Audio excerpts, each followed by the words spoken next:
Okay, everybody, so as you came in, you could notice that I was writing things down for today's announcements.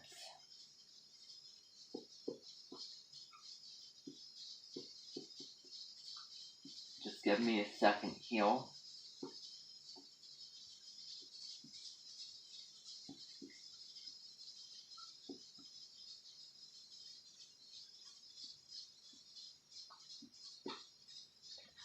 Okay, let's see here.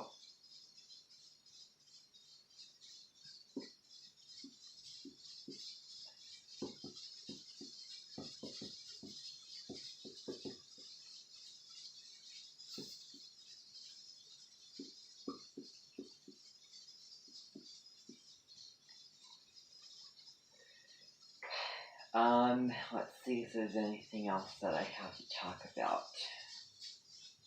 Oh, yeah.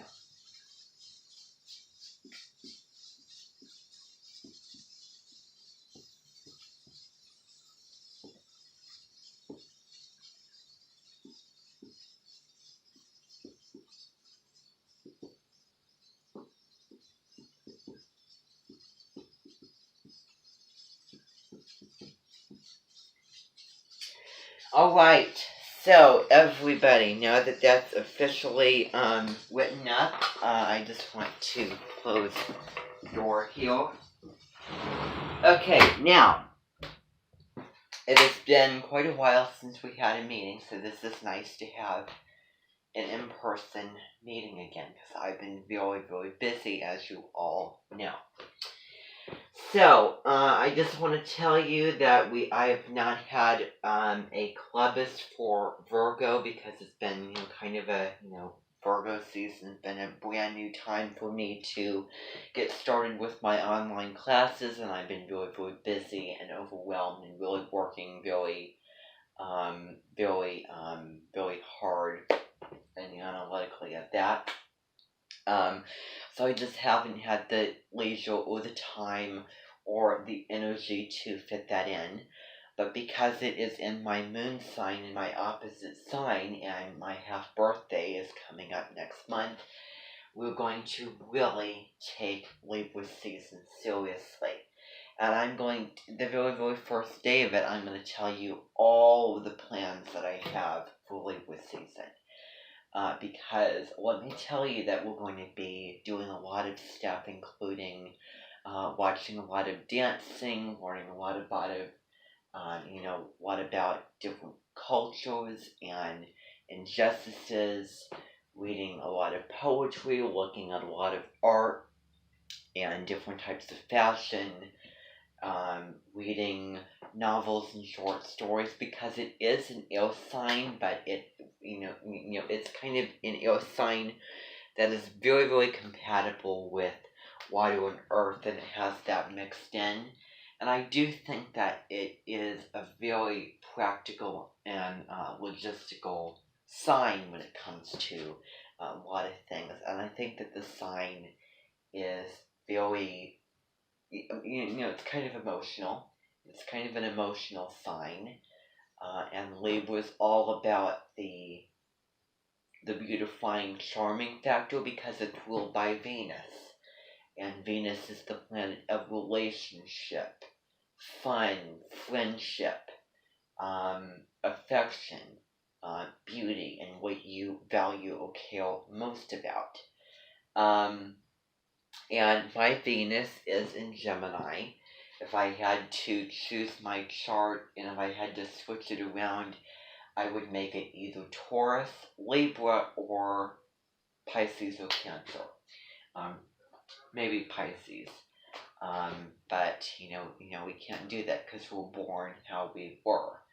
But either one of those three, I would gladly either take Taurus, Libra, or Pisces. But so anyway, let's see here. And all the signs are emotional, air-like, fiery, and practical in their own way. Gemini is a very emotional sign. Even though it's an air sign, it is emotional, like all the signs, because it's wrong to fit different signs and different people into different categories, because you know so much more than your sun sign. Because what if I have this category and I want to have the others and I don't have it? Well, with the natal chart, you get the best of a lot or all, or some of the different signs and the different flavors. Because astrology is not only about just the 12 zodiac signs being in the sun placement. It revolves around the houses and the other planets and your ascendant. So, yeah. Anyway, I'll talk about all of the plans coming up. There will be a Libra Clubus for those wanting to join, and we'll go over the sections. We'll be doing several activities, and in the clubuses, we'll probably be, looking at a lot of, poetry and, objects of that nature. The next time that we're really going to get artistic is come late February, come Pisces season.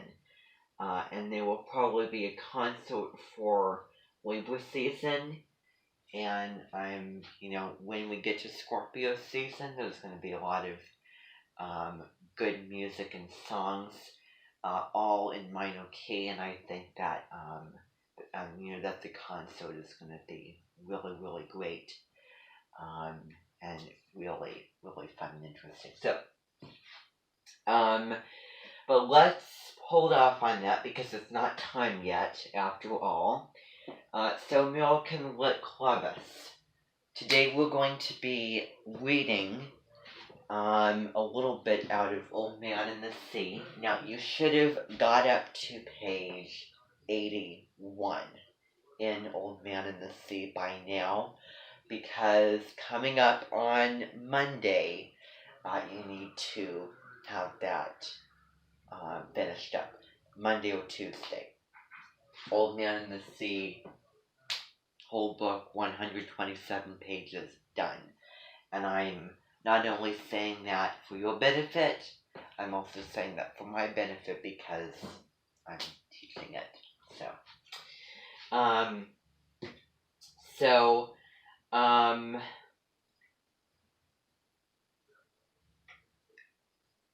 Well, those individuals should have taken pink for that, because I said things because of how I was feeling at the moment, and everybody took pink and they can't remember. It's like it never happened. For anybody who still remembers, I need you to take pink.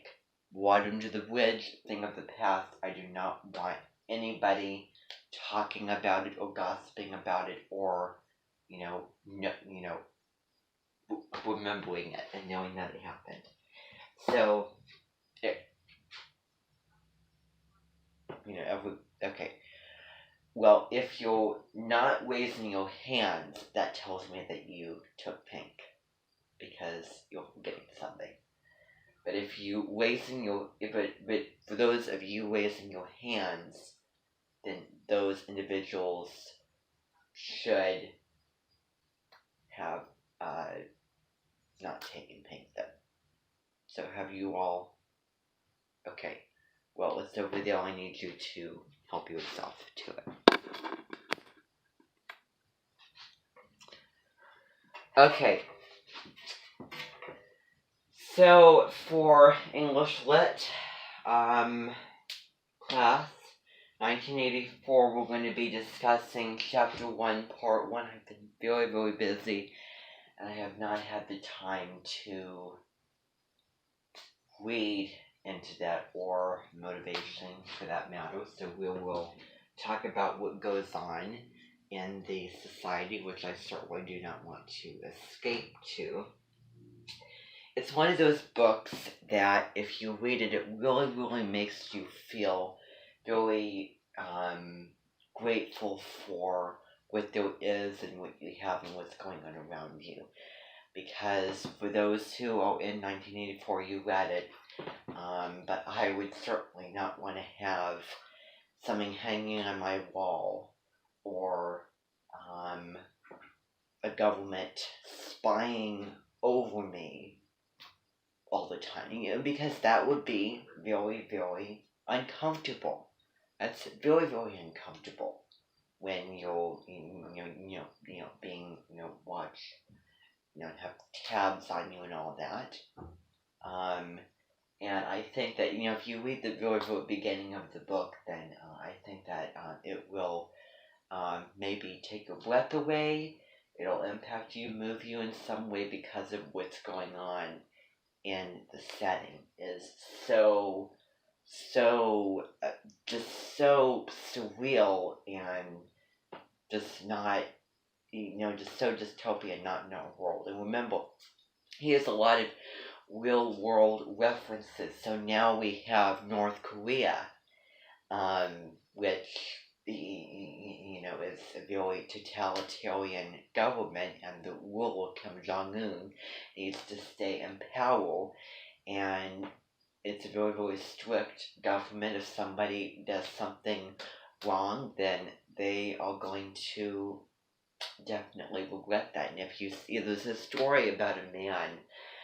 He was a college student. He was a junior, college in Cincinnati, Ohio. His name was Otto Frederick Warmbier, and he was a Sagittarius, born on December the 12th. I believe it was 1997 or 96 or something like that. So he was a Sagittarius. And what does Sagittarius mean?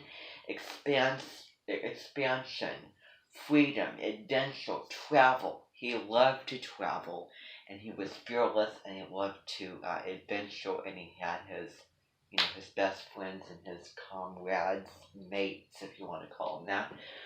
So he went to the Forbidden Fruit, and this was described in the videos, Forbidden Fruit country, North Korea, which North Korea, South Korea, they're separate countries altogether. So he went there, and they were staying at this hotel, and there was the 5th floor that the elevator skipped over.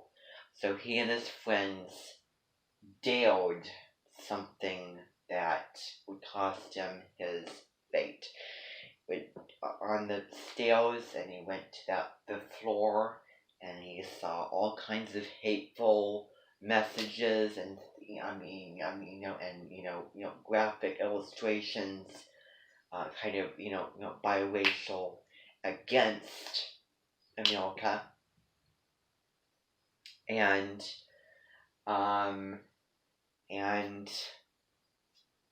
he apparently, because the footage was hard to see, there was somebody who tore down a sign, which might have been, talking about how North Koreans in America. And while he was getting on the plane, some guard pulled him aside, and he was brought to court, and he had a testimony, and he was in a coma. When he came back to America, and he passed away, which is really, really a shame, because he was very, very young, and there was a lot of things that he definitely could have done in his life had he lived longer. So that's definitely a shame. So, there's just something. Anyway, yeah. So, we have no mentioned guests right here, right now, but I just want to talk about bonnet season. There was, that little song, that music that you came in hearing, that goes off of a poem about, bonnets in September. And the poem, which we might actually get to that, a little bit later or another day. Virgo in my life, I don't think that we're going to worry about. Okay, everybody, I think that is it for today. All of you can